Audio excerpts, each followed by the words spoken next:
કૃષ્ણા કુકિંગ્સમાં તમારું સ્વાગત કરું છું। આજે આપણે સરસ મજાની વાયરલ કુકીઝ બનાવીશું। ખૂબ જ ટેસ્ટી એવી બની હતી અને ખૂબ જ ખાવાની મજા પણ આવી હતી બાળકોને। તો અહીંયા અડધો કપ આપણે મેલ્ટેડ એટલે કે થોડું બટર લઈ લેવાનું છે, અડધો કપ જેટલું। તેની અંદર 1/3 જેટલી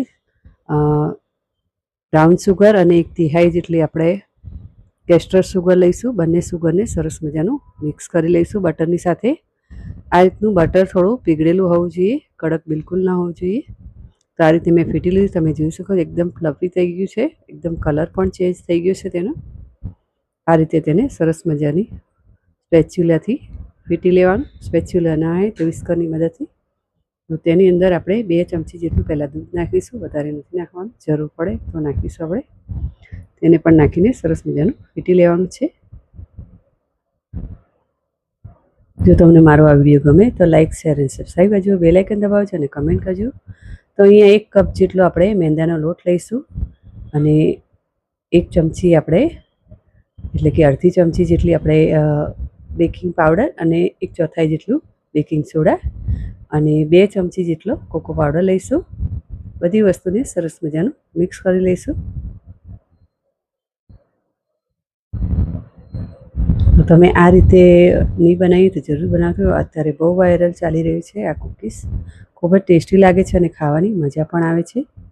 અહીંયા પાછું 2 ચમચી જેટલું આપણે દૂધ નાખીશું, વધારે નથી નાખવાનું, થોડું થોડું ધીમે ધીમે કરીને નાખવાનું છે।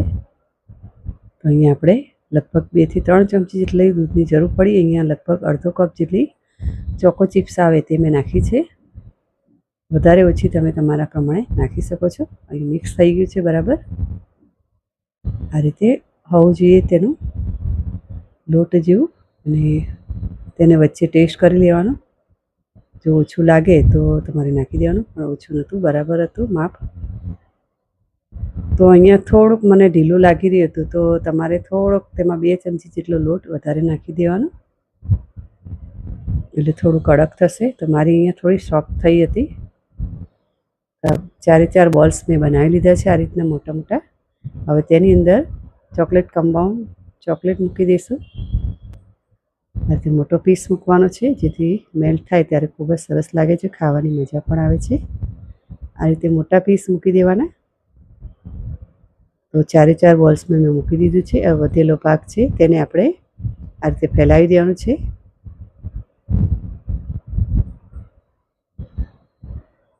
તે કેકનું બાઉલ હોય તેમાં ફેલાવી દેવાનું। પછી તેની પર 4 બોલ્સ મૂકી દેવાના છે। થોડા છૂટા છૂટા રાખીશું, જેથી ફૂલશે એટલે બધા ભેગા થઈ જશે। પછી પહેલેથી જ મેં મીઠું નાખીને તેને ગરમ થવા દીધું હતું। પછી ધીમે ધીમે તે ફૂલવા લાગ્યું છે, તમે જોઈ શકો છો। અહીં લગભગ 20 થી 25 મિનિટ આને થતાં ટાઈમ લાગે છે।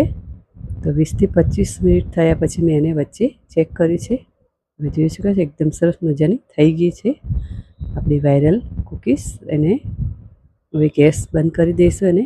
તો અહીંયા મેં એકદમ ઠંડી થઈ ગયા પછી તેને તોડી છે, મારા બાળકોને ઠંડી ભાવે છે એટલા માટે।